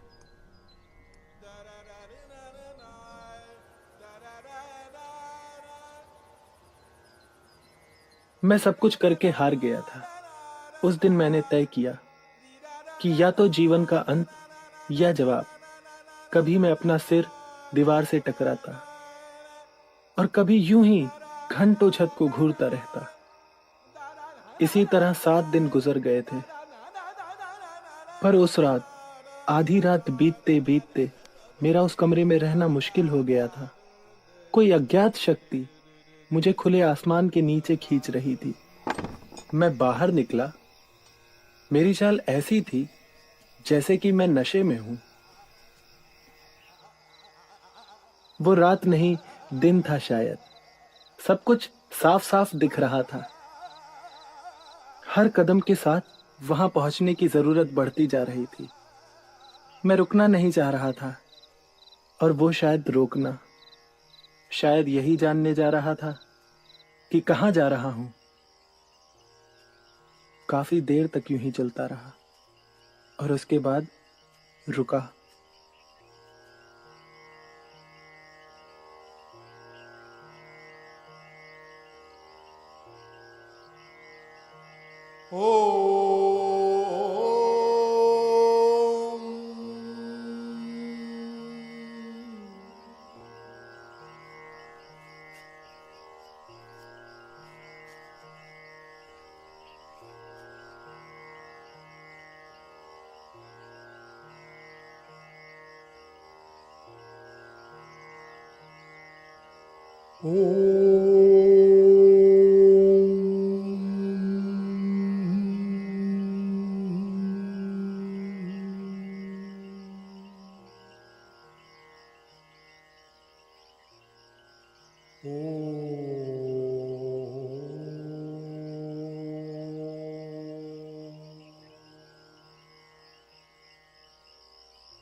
घंटों उस पेड़ के नीचे बैठकर जब मैं घर लौटा तो सुबह हो चुकी थी, मेरी भी और इस दुनिया की भी। वहां जो कुछ था सब नया हो गया था, हर चीज खूबसूरत थी। वो बिखरी हुई किताबें मुझे देख रही थी, उनके सवालों का जवाब मेरी मुस्कुराहट में था। वहां की हर चीज मुझे देखकर खुश थी और मैं उन्हें देखकर। ये घंटों चलता रहा। मुझे सबसे पहले आपकी स्मृति आई और मैं सीधा आपसे मिलने चला आया, अपने इस अद्वितीय अनुभव को आपके साथ बांटने।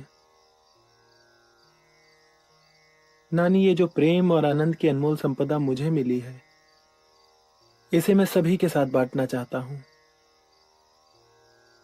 और ऐसा करने के लिए मुझे आपकी आज्ञा चाहिए। राजा, पहले तुम केवल मेरे राजा थे, अब जगत के राजा हो गए हो। जाओ और संपूर्ण जगत को अपने ज्ञान और प्रेम से रंग दो। मगर सबसे पहले मैं तुम्हारी शिष्या बनूंगी। मुझे दीक्षा दो राजा।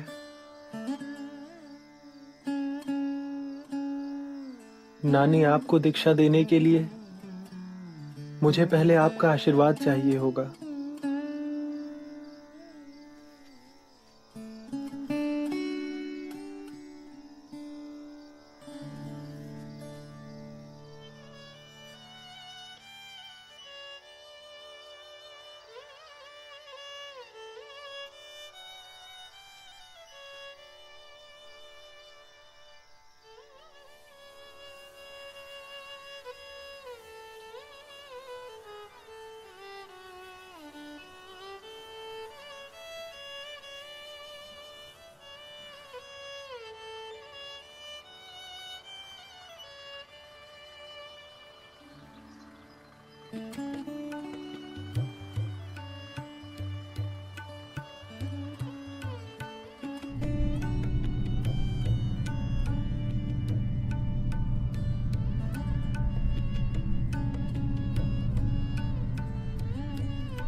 प्रिय मित्रों,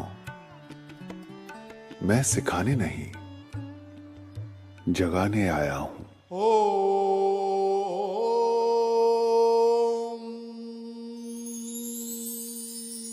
रे रचैया बड़ी रसेदार तेरी दुनिया, कहीं छाया कहीं धूप। रे रचैया बड़ी रसेदार तेरी दुनिया, कहीं छाया कहीं धूप। रे छलिया बड़े मजेदार तेरी माया, कहीं अरूप कहीं रूप। रे छलिया बड़े मजेदार तेरी माया, कहीं अरूप कहीं रूप। बूझ ले बबुआ बूझ ले, बूझ ले बबुआ बूझ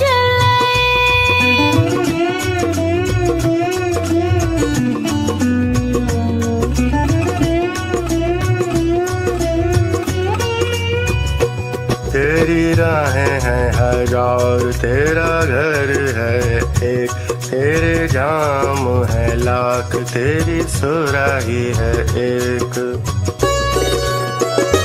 तेरी राहें हैं हजार, तेरा घर है एक, तेरे जाम है लाख, तेरी सुराही है एक। रे पिलैया बड़े घुमौदार तेरी सीढ़ियाँ, कहीं मदिरालय कहीं देवालय। रे पिलैया बड़े घुमौदार तेरी सीढ़ियाँ, कहीं मदिरालय कहीं देवालय। डूब ले रसिकवा, डूब ले